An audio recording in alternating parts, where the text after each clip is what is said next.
Hey, everybody. Congressman Scott Perry here. This is the legislative recap for this week. So I think we're going to start out with a hearing in the Foreign Affairs Committee on a program called the U.S. Development Finance Corporation, essentially leveraging your tax dollars to loan money for projects that we think will help us combat the Communist Chinese Party, the CCP, and their Belt and Road Initiative. In the hearing, I asked the CEO of the Development Finance Corporation why we're paying for electric vehicle charging stations in Gaza. I don't know how that's really combating the CCP. I don't believe that it is. I didn't get really much of a great answer. I guess at this point, I just hope that those electric vehicle charging stations aren't going to be destroyed in the ongoing war in Gaza. That'd be a huge waste of American tax dollars, which is why we really shouldn't be doing things like that. What else do we have, Sarah Lynn? Could you tell us about the Equal Representation Act and why you voted yes?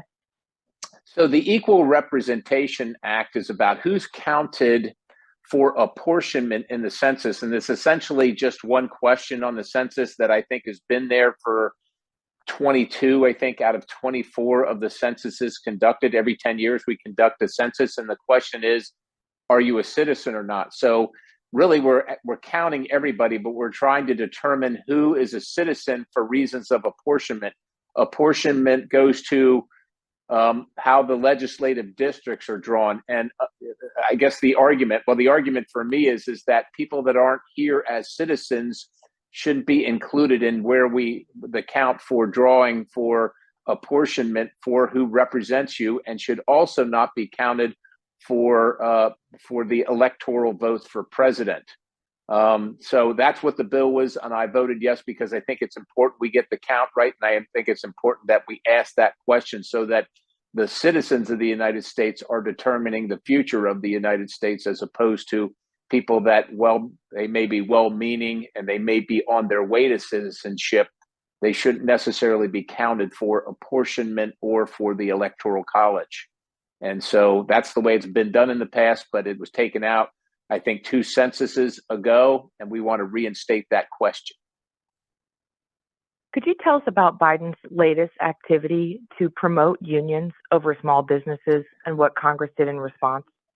So we did what's called a Congressional Review Act on the terminology. Let me just check here. Escapes me a little bit on a thing called the Joint Employer Rule, which essentially would ban all independent contractors. And as you probably know, there's a whole lot of folks that work in our community and across the country as independent contractors. And what the administration seeks to do is to make them employees, no matter who they work for, no matter what provisions they work under. When I say that, whether you're determining your own schedule, what customers you go to, they want you to essentially have an employment arrangement with every single customer along the line. Let's just say you're a handyman or something like that. It's really untenable. And of course, it's to promote union membership. And so we wanted to disagree with that ruling. And I voted yes to disagree with the Biden administration on that. We heard that the FAA reauthorization got moved to next week. Can you tell us a little bit about that?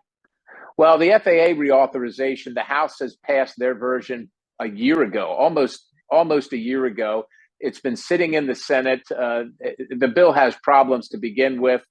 We've got big problems in the airline and the industry, generally speaking, regarding the Federal Aviation Administration, such that I think that in many cases, air travel is just not reliable in the United States. If you've tried to take a trip, you likely have had your trip canceled somewhere along the line and had to wait for another airplane, maybe wait a day overnight until you could get a flight rescheduled. And so we need some bold changes. The House product wasn't great, but it's sitting at the Senate. We extended it for a week because they haven't gotten their act together. We want to give them another week. I'm not optimistic. It looks like they're going to attach a bunch of things to the bill. I'm one of the people that fought for single subject bills, and I think that the FAA reauthorization ought to come back just as a reauthorization and be judged on whether it does the job or not. but I fear they're going to add a bunch of things like a Christmas tree to it, which creates its own set of problems. But we don't know that yet, so we just moved it another week. We just reauthorized it for another week, the current conditions, until they can get their act together and see what they send us. Thank you. That's it for the week. Oh, great. All right. Well, thank you very much for listening and watching. Be safe and have a great week. God bless you.